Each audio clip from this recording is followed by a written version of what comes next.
Hello guys, welcome back to my channel. आज की video में हम डिस्कस करेंगे इंग्लिश लिटरेचर के बारे में। तो इंग्लिश की लिटरेचर इस बार हमारी 44 मार्क्स के पेपर में, तो मतलब हमें सारे चैप्टर्स बहुत अच्छे से आने चाहिए, तभी हम इन 44 मार्क्स को अच्छे से स्कोर कर सकते हैं। तो सबसे पहले तो हम डिस्कस करेंगे कि पेपर का पैटर्न क्या है, कितने मार्क्स आपसे क्या पूछा जाएगा। उसके बाद मैं आपको बताऊंगी कि आपको किस किस तरह से इसकी तैयारी करनी है ताकि आप पूरे 44 मार्क्स बहुत अच्छे से स्कोर कर सके और कम से कम टाइम में आप अपनी तैयारी को कंप्लीट कर सके। तो चलिए स्टार्ट करते हैं अपनी आज की वीडियो को। तो सबसे पहले तो आपको पता ही होगा कि हमारी लिटरेचर इस बार 44 मार्क्स की पूछी जाएगी। लास्ट टाइम तक हमारी लिटरेचर 30 मार्क्स की होती थी, तो हमें 44 मार्क्स के अकॉर्डिंग अपनी तैयारी को करना है ताकि हम पूरे 44 मार्क्स अच्छे से स्कोर कर सके।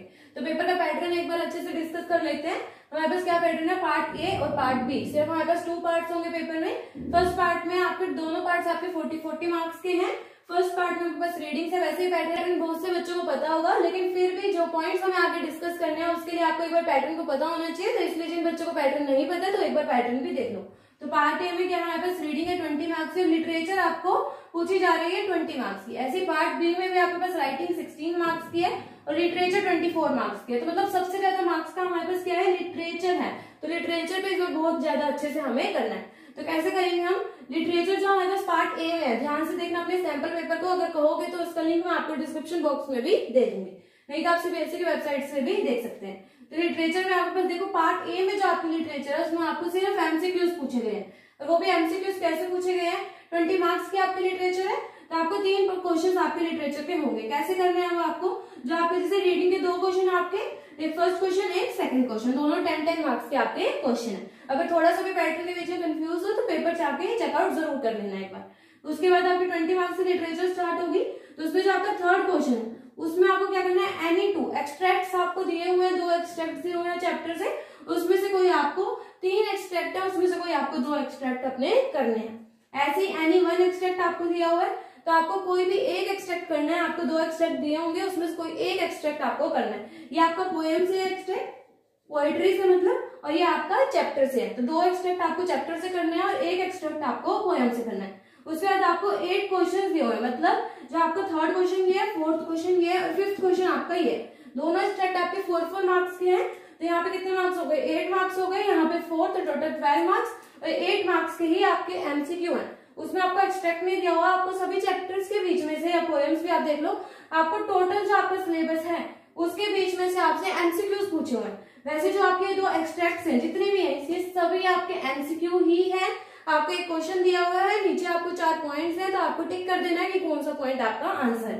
तो ये सब कुछ आपको तभी आएगा जब आपने चैप्टर रीड कर रखा है, ठीक है। तो ये अभी हम बाद में पॉइंट डिस्कस करेंगे, पहले हम पैटर्न देख लेते हैं। तो अभी आपका जो 5th क्वेश्चन है उसमें आपको 8 क्वेश्चन करने हैं। टोटल 8 क्वेश्चन आपको अटेम्प्ट करने हैं। उसमें आपको कुछ क्वेश्चन है उसमें से आपको 8 क्वेश्चन ही अपने करने हैं। वो भी आपको एमसीक्यू की फॉर्म में दिया हुआ है। आपको सिर्फ एक क्वेश्चन दिया है, नीचे 4 ऑप्शन है, उनमें से आपको एक आंसर अपना टिक कर देना है। तो ये भी मतलब टोटल हमारे क्या सारे के सारे एमसीक्यूज हैं अगर आप नोट करोगे तो। अब पार्ट बी में हमारे पास क्या है, एक राइटिंग सेक्शन है, एक लिटरेचर सेक्शन है।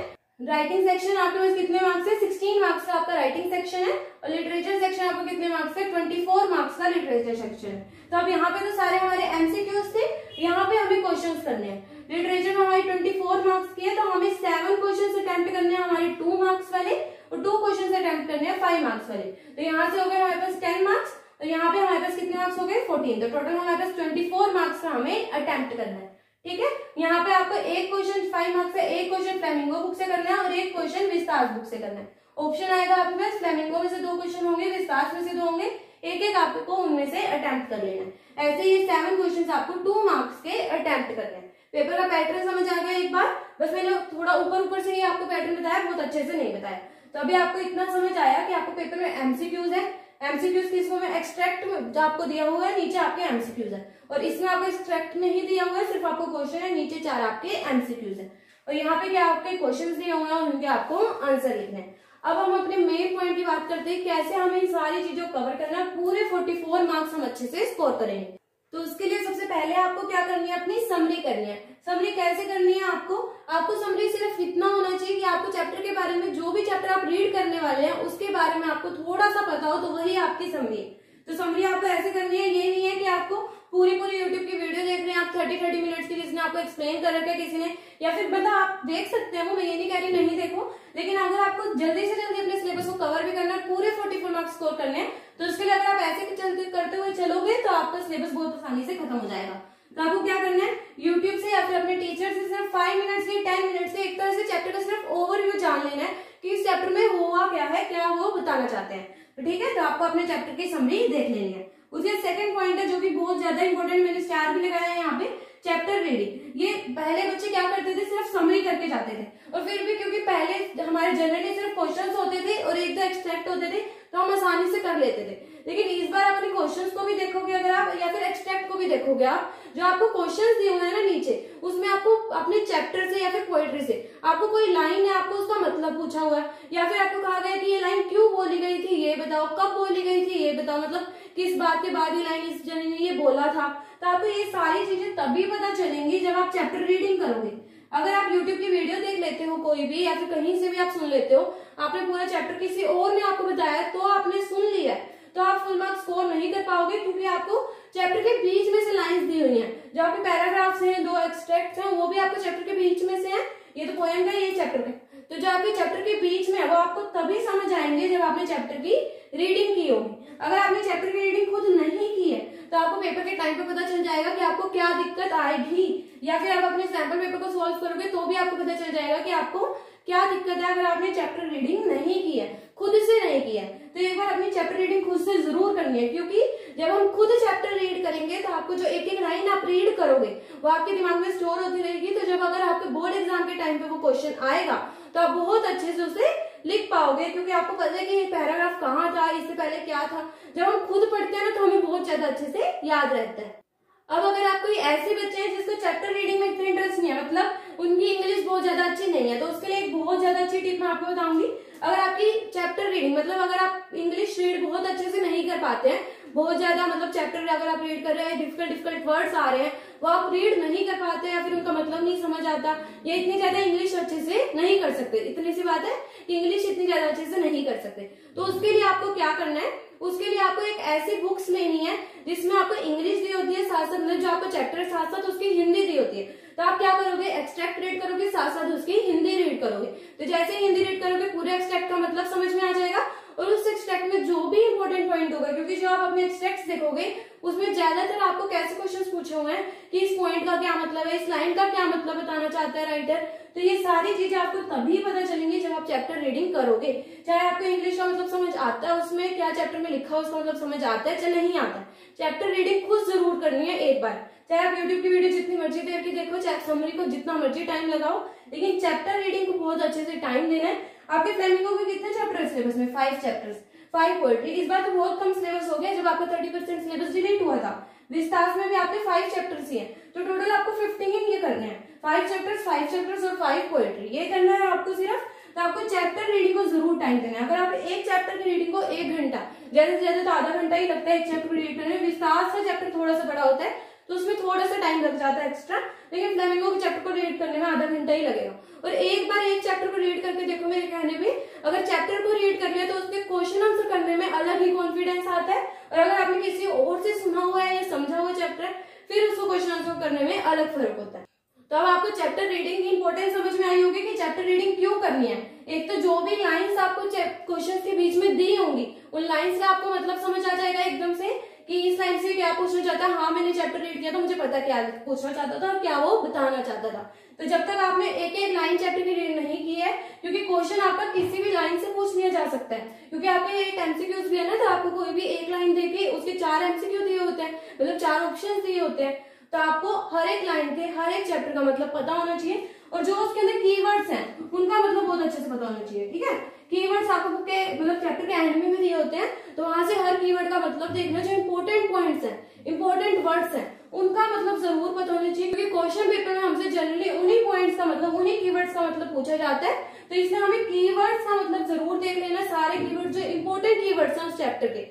तो कीवर्ड्स हमारे बुक के लास्ट में भी दिए होते हैं, मतलब जो चैप्टर खत्म हो जाता है तो उसके लास्ट में भी हमें दिए होते हैं। अभी मैं आपको एक बार वो बुक दिखा देती हूँ जिस बुक की मैं अभी बात कर रही थी कि आपको ऊपर इंग्लिश में दिया होता है और नीचे आपको हिंदी में कन्वर्ट करके भी दिया होता है। उस बुक से पढ़ने में आपको बहुत ज्यादा आसानी होगी। आपको कहीं से अगर आप एक लाइन का मतलब नहीं समझ पा रहे हो तो नेट से देखने की जरूरत नहीं है, कुछ भी करने की जरूरत नहीं है, सिर्फ ऐसी बुक में से ही पढ़ना कि जिसमें आपको हिंदी भी दी हो, तो आपको साथ साथ समझ भी आता जाए जो भी वर्ड समझ नहीं आ रहा है, और आपको ज्यादा दिक्कत भी ना हो। तो जैसे ही आपकी फ्लेमिंगो की बुक है, तो देख लो यहाँ पे मैं आपको फोटो भी अटैच कर दूंगी साथ के साथ। ये आपको फर्स्ट चैप्टर है द लास्ट लेसन, इसमें आप देख सकते हैं यहाँ पे आपको इंग्लिश दी हुई है, साथ साथ आपको हिंदी में भी मतलब दिया हुआ है, ताकि अगर आपका पेपर में सोचे यही पैराग्राफ आ गया, आपसे कुछ भी बीच में से पूछा हुआ है, तो अगर आपने हिंदी रीड कर रखी है तो आप उसका मतलब बहुत आसानी से लिख सकते हैं और अपनी लैंग्वेज में भी लिख सकते हैं।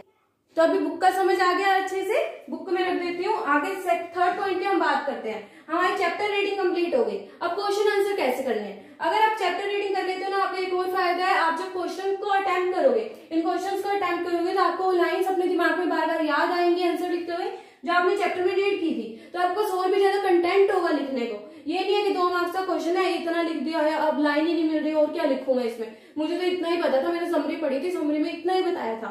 लेकिन जब आप चैप्टर रीडिंग करोगे तो आपको उस टॉपिक के बारे में अच्छे से पता होगा, तो आप बहुत अच्छे से 2 मार्क्स को भी एक्सप्लेन कर सकते हो और 5 मार्क्स को तो बहुत अच्छे से कर ही सकते हैं। थर्ड पॉइंट है हमारा, हमें कवर करनी है बैक एक्सरसाइज क्वेश्चन। जो भी आपको बुक के पीछे मतलब जब चैप्टर खत्म होता है उसके बाद क्वेश्चन दिए होते हैं वो करने हैं, ठीक है। फर्स्ट स्टेप क्या था, समरी करनी है। सेकंड स्टेप क्या था हमारा, हाफ आवर में हमें अपनी चैप्टर रीडिंग को कंप्लीट कर लेना। थर्ड स्टेप क्या है हमारा, हमें बैक एक्सरसाइज के क्वेश्चंस करने हैं। किसके क्वेश्चन करने हैं, बैक एक्सरसाइज के क्वेश्चंस करने हैं। फोर्थ स्टेप क्या है, इसको मैं बाद में एक्सप्लेन करूंगी कैसे करना है। फोर्थ स्टेप क्या है हमारा, हमें PYQs करने हैं। क्या करना है, PYQs हमें करने हैं। अब देखो दोनों में फर्क होता है, PYQs में भी और सैंपल क्वेश्चन पेपर में भी।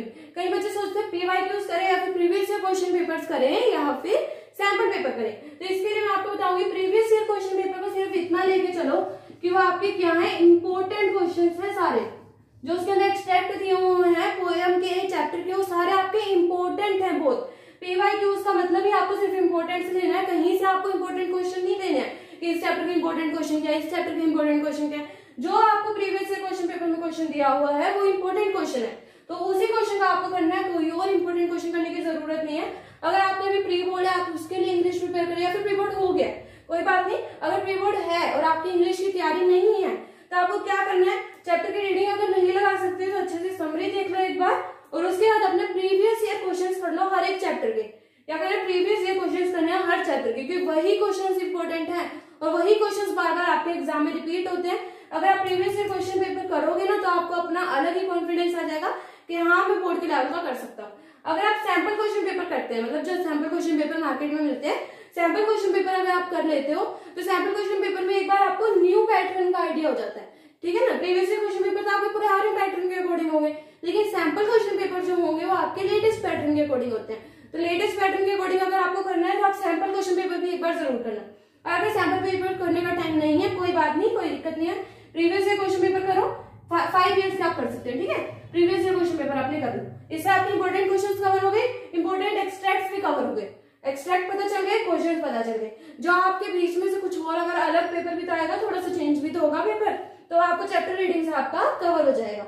इतना समझ आया हमें। उसके बाद आपको क्या करना है, ये बहुत इंपॉर्टेंट बात है, आपका जो प्री बोर्ड का क्वेश्चन पेपर है उसे करना है। आपके अगर आपके स्कूल में प्री बोर्ड में जो क्वेश्चन पेपर आएगा या फिर आ चुका है, हो चुका है आपका एग्जाम, तो प्री बोर्ड का जो क्वेश्चन पेपर होगा आपको उस टाइम पे आपको चाहे थोड़ा आता था, चाहे कम आता था, जितना मर्जी आता था, चाहे आपको पूरा आता था, लेकिन एक बार आपको उस पूरे क्वेश्चन पेपर को बहुत अच्छे से सॉल्व करना है, क्योंकि उसके अंदर आपके जो भी क्वेश्चन होंगे, एक तो वो आपका लेटेस्ट पैटर्न का होगा, तो आपको बोर्ड के पैटर्न का अंदाजा हो जाएगा किस तरह क्वेश्चन आपसे पूछा जाएगा, और एक उससे आपको सारे इंपॉर्टेंट क्वेश्चन मिल जाएंगे, क्योंकि टीचर प्री बोर्ड में इंपॉर्टेंट क्वेश्चन ही डालते हैं। तो आपको प्री बोर्ड का क्वेश्चन पेपर जरूर करना है, इस बात को बच्चे भूल जाते हैं। बहुत सारे सैंपल क्वेश्चन पेपर प्रैक्टिस कर लेंगे लेकिन प्री बोर्ड का क्वेश्चन पेपर नहीं करेंगे, लेकिन वो पेपर आपके स्कूल टीचर ने बनाया तो वो बहुत ज्यादा इंपॉर्टेंट पेपर है, तो आपको जरूर करना है प्री बोर्ड का क्वेश्चन पेपर। और एक आपको लास्ट चीज कर लेनी है CBSE का सैंपल पेपर, और आपके टोटल 44 मार्क्स बहुत अच्छे से आ जाएंगे अगर आपने सिर्फ इतना कर लिया है। तो क्या क्या करना है, हमें बहुत जल्दी हो जाएगा हमारे ये काम, टेंशन लेने की जरूरत नहीं है। क्या करना है, सिर्फ 5 या 10 मिनट में चैप्टर की समरी देखो, ठीक है। सेकंड स्टेप है हमारा, हमें चैप्टर की रीडिंग करनी है। चैप्टर की रीडिंग ऐसी बुक से करनी है जिसमें आपको हिंदी भी साथ साथ दी हो, ताकि आपको बार बार अगर इंग्लिश के वर्ड्स का मतलब इतने अच्छे से नहीं पता है तो आपको बार बार नेट पे देखना ना पड़े या कहीं और से पूछना ना पड़े कि क्या मतलब है इस लाइन का, आपको लाइन का मतलब दिया होगा। फिर जब आप उसे रीड करोगे तो आपके पास कुछ कीवर्ड्स होंगे, लास्ट में पेपर के मतलब जो आपका चैप्टर है उसके लास्ट में आपको कुछ इंपॉर्टेंट पॉइंट्स लिखे होंगे, वो पॉइंट्स तो हमें बहुत अच्छे से देख लेना। उसके बाद हमें क्या करना है, अपने प्रीवियस ईयर क्वेश्चन सॉल्व करने स्टार्ट करने, कोई इंपॉर्टेंट क्वेश्चन नहीं करने, कोई कुछ नहीं करना है, सिर्फ जो प्रीवियस ईयर क्वेश्चन पेपर थे उसमें जो लिटरेचर थी आपके पास दिया है। मेरे पास लास्ट ईयर का पेपर रखा हुआ है, एक बार दिखा देती हूँ आपको। तो ये आपका लास्ट ईयर का क्वेश्चन पेपर है, देख सकते हो। इसमें आपकी लिटरेचर सिर्फ 30 मार्क्स की आपसे पूछी जाती थी। ये एक्सट्रैक्ट आपको दिया हुआ है, नहीं दिख रहा है तो मैं स्क्रीन पे फोटो से अटैच कर दूंगी। और ये आपके क्वेश्चन है। अब ये जो क्वेश्चन है, ये सारे क्वेश्चन आपको लिखा हुआ है एनी 5 आपको अटेम्प्ट करना है, दिख रहा है तो स्क्रीन पे एनी 5 आपको अटेम्प्ट करने हैं। तो आपको ये जो सारे क्वेश्चन है प्रैक्टिस करने हैं, ठीक है। जो आपके सिलेबस में, क्योंकि इस साल आपका सिलेबस भी थोड़ा कम हो गया है, तो आपको जो आपके सिलेबस में है उसके अकॉर्डिंग आपको प्रैक्टिस कर लेना है। इसमें से वो सभी क्वेश्चन वो हो जाएंगे आपके मोस्ट इंपोर्टेंट क्वेश्चन चैप्टर के, ठीक है। उसके बाद आपको अपना प्री बोर्ड का क्वेश्चन पेपर उठाना है और प्री बोर्ड के क्वेश्चन पेपर को उठा के उसे कंप्लीट करके रख देना है। उसके बाद आपको अपने सैंपल सीबीएसई का जो सैंपल पेपर इस बार आया वो जरूर करके जाना है बोर्ड एग्जाम के लिए, और आपकी तैयारी बहुत अच्छे से डन हो जाएगी और आपके लिटरेचर में पूरे 44 मार्क्स बहुत अच्छे से आ जाएंगे। और अगर आपको लग रहा है कि आप सिर्फ समरी करके चले जाओगे और आपके टोटल 44 मार्क्स आ जाएंगे, तो ये पॉसिबल नहीं है, क्योंकि आपको हर एक लाइन बीच बीच में से कहीं से भी आप अपने सैंपल पेपर को देखोगे ना, आपको कोई लाइन दी हुई है, उसका मतलब पूछा हुआ है कि इसमें जो आपका राइटर है वो क्या कहना चाहता था, या फिर इस लाइन का मतलब क्या है, इस वर्ड का क्या मतलब है, ये वर्ड यहाँ पे क्यों यूज हुआ है। इस तरह के क्वेश्चंस आपको दिए गए हैं इस बार। तो मतलब ये क्वेश्चंस आपको तभी आ सकते हैं जब आपने पूरे चैप्टर की रीडिंग लगाई है, क्योंकि अगर आपने सिर्फ समरी करी है तो आप नहीं कर सकते कि क्या पता जो आपका टीचर बताने वाला था उसने आपको एक एक लाइन बताई या नहीं बताई, या फिर उन्होंने बताई लेकिन आपको याद रही या नहीं रही। क्योंकि अब जब आप चैप्टर की रीडिंग खुद करोगे तो आपको वो लाइन अपने आप ऑटोमेटिकली याद हो जाएगी बोर्ड एग्जाम तक। जब आप बोर्ड एग्जाम में लिख रहे होगे ना, तब आपको वो लाइन्स याद आएंगी कि हाँ ऐसे ऐसे हुआ था स्टोरी में, तो मैं इसको थोड़ा सा और ऐड कर सकता हूँ और थोड़ा सा अच्छा अपने आंसर को लिख सकता हूँ। और एक और हेल्प करेगी आपकी, अगर आपको इंग्लिश बनानी नहीं आती है ना, बहुत बच्चों को दिक्कत होती है, हिंदी में तो कहानी पता होती है, इंग्लिश में लिखना नहीं आता है, तो उसके लिए अगर आप चैप्टर रीडिंग करोगे, साथ साथ इंग्लिश में रीड करना, साथ साथ हिंदी में रीड करते हैं, तो जब आप चैप्टर रीडिंग करोगे और फिर अपने आंसर को लिखोगे तो आपको वो जो लाइन्स है वो याद आएंगे, फिर आप उसे बहुत आसानी से लिख सकते हैं। कहीं से सुना हुआ इतना अच्छे से याद नहीं रहता, अगर आप खुद पढ़ोगे तो वो बहुत ज्यादा अच्छे से याद रहेगा। तो सबसे इंपॉर्टेंट चीज है आपकी चैप्टर रीडिंग। तो आपने क्या करनी है, summary, chapter reading, back exercise के क्वेश्चन अगर आपके पास टाइम नहीं है तो आप छोड़ भी सकते हैं, लेकिन अगर टाइम है तो कर लेना, क्योंकि बहुत ज्यादा क्वेश्चंस बैक एक्सरसाइज में नहीं दिए होते हैं, आपके 2 मार्क्स से जनरली वहां से कवर हो जाते हैं, या फिर लॉन्ग क्वेश्चंस भी दिए हुए हैं। तो बस एक बार हेडिंग पढ़ोगे ना, अगर चैप्टर रीडिंग कर ली है उसके बाद आप क्वेश्चंस कोई भी देखोगे, प्रीवियस क्वेश्चन पेपर देखोगे या बैक एक्सरसाइज के क्वेश्चन देखोगे, तो आपको अपने आप पता चल जाएगा हाँ इसमें तो ये पूछा हुआ है, इसमें तो मैं बता सकता हूँ, इसमें तो ये लाइन्स लिखनी है चैप्टर की, ठीक है। आगे हमें समझ, हमारे बैक एक्सरसाइज से क्वेश्चन भी डन हो गए, हमारे प्रीवियस ईयर क्वेश्चंस भी डन हो गए। अगर प्रीवियस ईयर क्वेश्चंस डन हो गए तो मतलब मोस्ट इंपोर्टेंट क्वेश्चंस हो गए हैं हमारे लास्ट 5 ईयर्स के। आप कर सकते हैं, प्री बोर्ड का क्वेश्चन पेपर जरूर करना है, इस बात को लाइटली मत लेना, प्री बोर्ड का क्वेश्चन पेपर जरूर करना, क्योंकि जब बोर्ड के एग्जाम के टाइम पे पेपर दे रहे होगे ना, तब ऐसा लगेगा ये क्वेश्चन तो हमारे प्री बोर्ड में भी आया था, उस टाइम भी नहीं आता था और आज भी नहीं आता। तो प्री बोर्ड का क्वेश्चन पेपर जरूर करना है। और उसके बाद आपको क्या करना है, सीबीएसई का सैंपल पेपर एक बार देख लेना है बहुत अच्छे से, क्या आपका पैटर्न है और क्या उसके लिटरेचर में जो क्वेश्चंस हैं किस तरह से आपसे पूछे गए, और अपने रिलेटेड सिलेबस के अकॉर्डिंग ही तैयारी करनी है। मतलब जो चैप्टर्स कट गए हैं उन्हें करने की जरूरत नहीं है, एक बार सिलेबस अच्छे से चेक कर लेना। सिर्फ आपके फ्लैमिंगो में 5 चैप्टर्स अब आपको करने हैं, विस्तार में 5 चैप्टर्स करने हैं और 5 पोएट्री ही आपको करनी है।